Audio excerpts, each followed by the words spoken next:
Hello दोस्तों, सादर प्रणाम। मैं विष्णा देवी रायपुर थानो देहरादून से अपने चैनल में आपका स्वागत करती हूँ। तो दोस्तों, आज के ब्लॉग की शुरुआत हो रही दोपहर के बाद। तो दोपहर के बाद से मैं अपने ब्लॉग की शुरुआत करती हूँ। तो ब्लॉग में सबसे पहले आपको दिखाऊंगी मैं यहाँ के मौसम का नज़ारा।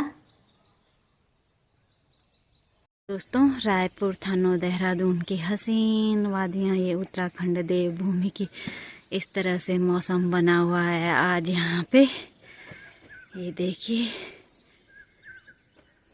पक्षियों की चहचहाट कैसे हो रही है। मौसम आज सुहावना सा बना हुआ है, ना ही धूप है ना ही बारिश है।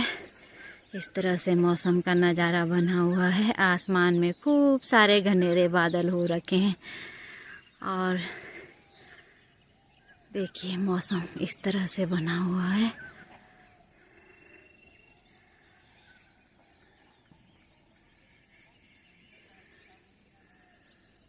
ऐसा लग रहा है कि जैसे बारिश आएगी, लेकिन अभी मौसम का कुछ पता नहीं है। दोस्तों, मौसम एकदम इस तरह से पैक हो रखा है, अभी कोई कह नहीं सकता कि बारिश आएगी कि नहीं। तो इस तरह से पहले कहते थे कि मतलब कि मेघ और मृत्यु के बारे में कोई नहीं जान सकता, लेकिन आजकल साइंस ने इतनी तरक्की कर ली है कि अगर बारिश आनी होगी तो फ़ोन बता देते हैं पहले कि इतने % बारिश आएगी या नहीं। उसमें से कभी कभी ये होता है कि हकीकत कभी सच में बारिश आ भी जाती है और कभी नहीं भी आती है। एग्जैक्टली अनुमान तो नहीं हो पाता है, लेकिन फिर भी थोड़ा बहुत पता चल जाता है।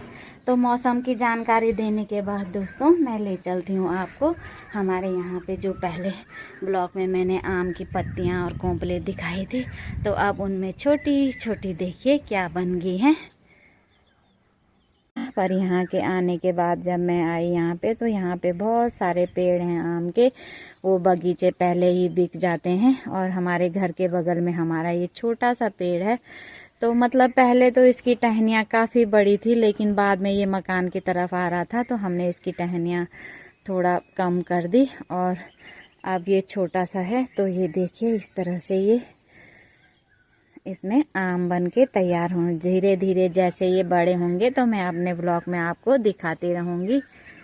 इस तरह से जब आम छोटे रहते हैं तो इस तरह से रहते हैं ये छोटे से।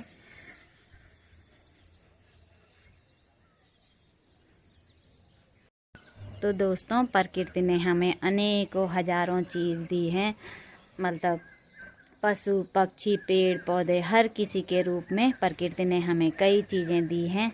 तो सोशल मीडिया से हम जब जुड़े हुए हैं तो हमारा भी कर्तव्य बनता है कि हम समाज के प्रति अपना दायित्व समझें और समाज में हम एक अच्छा संदेश दें। हमारी वीडियो के जरिए ये मतलब समाज में एक अच्छा संदेश जाए, प्रकृति के प्रति पशुपालन के प्रति एक अच्छा मैसेज जाए।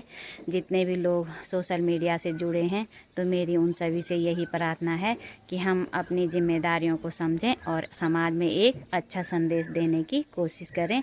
तो दोस्तों, अब आगे दिखाती हूँ एक और पौधे की जानकारी आपको, बने रहें मेरे साथ। तो जैसे कि मैंने पहले आपको बताया कि प्रकृति ने हमें क्या क्या चीज़ें दी हैं। इस तरह से देखिए, ये है हमारी गढ़वाली भाषा, मतलब कि उत्तराखंडी पहाड़ी भाषा में इसे कहते हैं कंडारा।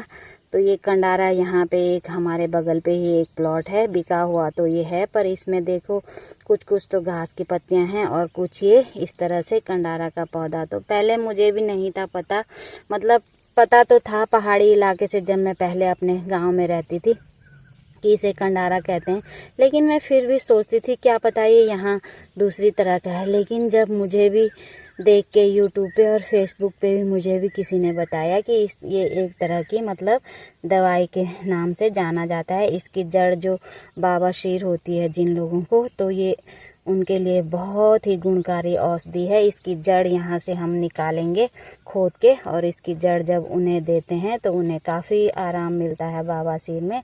तो ये पौधा देखिए इस तरह से होता है, इस तरह से आते हैं इस पे पीले पीले से फूल। तो तभी कहते हैं कि कांटों में भी फूल खिलते हैं। ये सत्य ही कहा गया है दोस्तों। देखिए तो नीचे से इस पे इतने नुकीले कांटे हैं और ऊपर देखिए इस पे कितना सा प्यारा सा फूल आ रखा है खिल के। तो ये बहुत ही गुणकारी औषधि है दोस्तों। प्रकृति ने हमें कई चीज़ें भेंट की हैं। तो चलिए भाई दोस्तों, आगे दिखाती हूँ मैं आगे आपको एक छोटा सा आसमानी नज़ारा।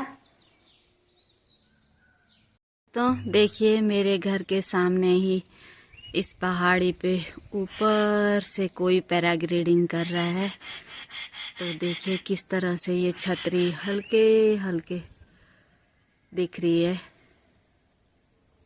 आसमान में उड़ते हुए ये इंसान कितना आनंद ले रहा होगा। देखिए इस तरह से यहाँ पे मैंने जूम कर रखा है और ये देखिए बादलों के बीचों बीच इस तरह से इन पहाड़ियों के ऊपर और पैराग्लाइडिंग का ये आनंद ले रहा है।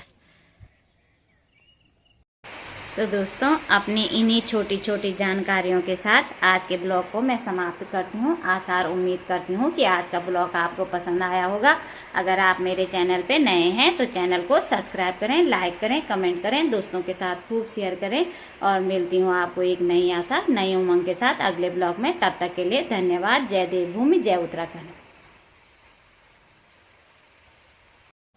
हेलो दोस्तों, सादर प्रणाम। मैं विष्णा देवी रायपुर थानो देहरादून से अपने चैनल में आपका स्वागत करती हूँ। तो दोस्तों आज के ब्लॉग की शुरुआत हो रही दोपहर के बाद। तो दोपहर के बाद से मैं अपने ब्लॉग की शुरुआत करती हूँ। तो ब्लॉग में सबसे पहले आपको दिखाऊंगी मैं यहाँ के मौसम का नज़ारा। दोस्तों रायपुर थानो देहरादून की हसीन वादियाँ, ये उत्तराखंड देवभूमि की इस तरह से मौसम बना हुआ है आज यहाँ पे।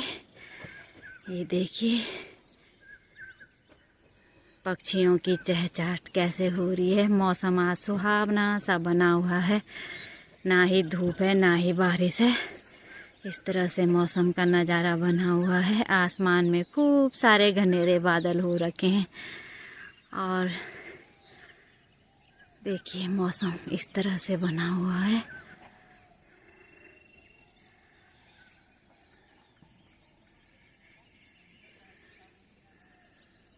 ऐसा लग रहा है कि जैसे बारिश आएगी, लेकिन अभी मौसम का कुछ पता नहीं है।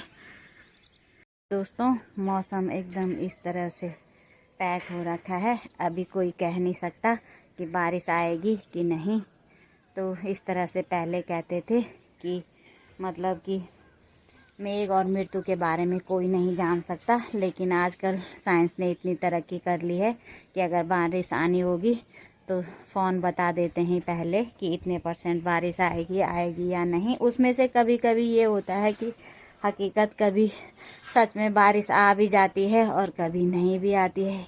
एग्जैक्टली अनुमान तो नहीं हो पाता है, लेकिन फिर भी थोड़ा बहुत पता चल जाता है। तो मौसम की जानकारी देने के बाद दोस्तों मैं ले चलती हूँ आपको हमारे यहाँ पे जो पहले ब्लॉग में मैंने आम की पत्तियाँ और कोंपले दिखाई थी, तो अब उनमें छोटी छोटी देखिए क्या बन गई हैं।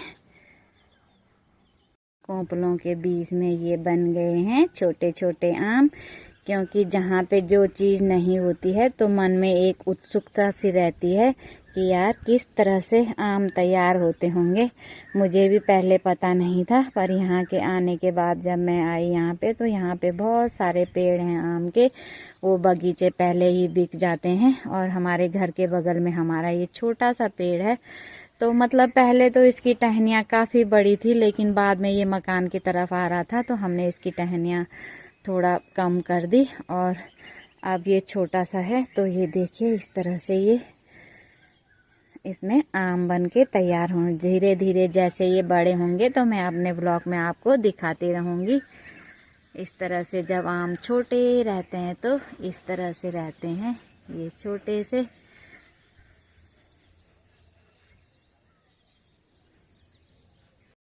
तो दोस्तों प्रकृति ने हमें अनेकों हजारों चीज़ दी हैं, मतलब पशु पक्षी पेड़ पौधे हर किसी के रूप में प्रकृति ने हमें कई चीज़ें दी हैं।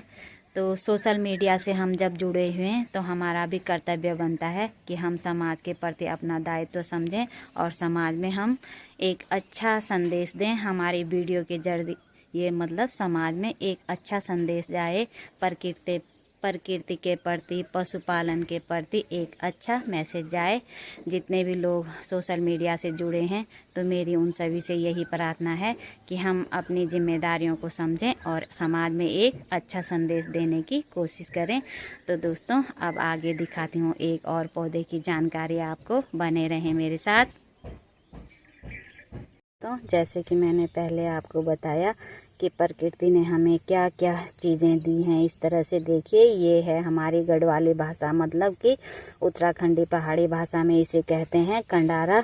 तो ये कंडारा यहाँ पे एक हमारे बगल पे ही एक प्लॉट है, बिका हुआ तो ये है, पर इसमें देखो कुछ कुछ तो घास की पत्तियां हैं और कुछ ये इस तरह से कंडारा का पौधा। तो पहले मुझे भी नहीं था पता, मतलब पता तो था पहाड़ी इलाके से, जब मैं पहले अपने गाँव में रहती थी कि इसे कंडारा कहते हैं, लेकिन मैं फिर भी सोचती थी क्या पता ये यहाँ दूसरी तरह का है। लेकिन जब मुझे भी देख के यूट्यूब पे और फेसबुक पे भी मुझे भी किसी ने बताया कि ये एक तरह की मतलब दवाई के नाम से जाना जाता है। इसकी जड़ जो बवासीर होती है जिन लोगों को, तो ये उनके लिए बहुत ही गुणकारी औषधि है। इसकी जड़ यहाँ से हम निकालेंगे खोद के, और इसकी जड़ जब उन्हें देते हैं तो उन्हें काफ़ी आराम मिलता है बवासीर में।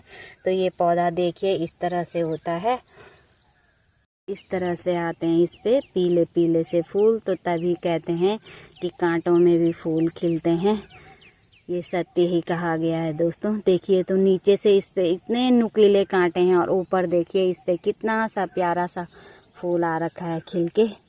तो ये बहुत ही गुणकारी औषधि है दोस्तों। प्रकृति ने हमें कई चीज़ें भेंट की हैं। तो चलिए भाई दोस्तों आगे दिखाती हूँ मैं आगे आपको एक छोटा सा आसमानी नज़ारा। तो देखिए मेरे घर के सामने ही इस पहाड़ी पे ऊपर से कोई पैराग्लाइडिंग कर रहा है। तो देखिए किस तरह से ये छतरी हल्के हल्के दिख रही है, आसमान में उड़ते हुए ये इंसान कितना आनंद ले रहा होगा। देखिए इस तरह से, यहाँ पे मैंने जूम कर रखा है और ये देखिए बादलों के बीचों बीच इस तरह से इन पहाड़ियों के ऊपर और पैराग्लाइडिंग का ये आनंद ले रहा है। तो दोस्तों अपनी इन्हीं छोटी छोटी जानकारियों के साथ आज के ब्लॉग को मैं समाप्त करती हूँ। आशा और उम्मीद करती हूँ कि आज का ब्लॉग आपको पसंद आया होगा। अगर आप मेरे चैनल पे नए हैं तो चैनल को सब्सक्राइब करें, लाइक करें, कमेंट करें, दोस्तों के साथ खूब शेयर करें। और मिलती हूँ आपको एक नई आशा नई उमंग के साथ अगले ब्लॉग में। तब तक के लिए धन्यवाद। जय देवभूमि, जय उत्तराखंड।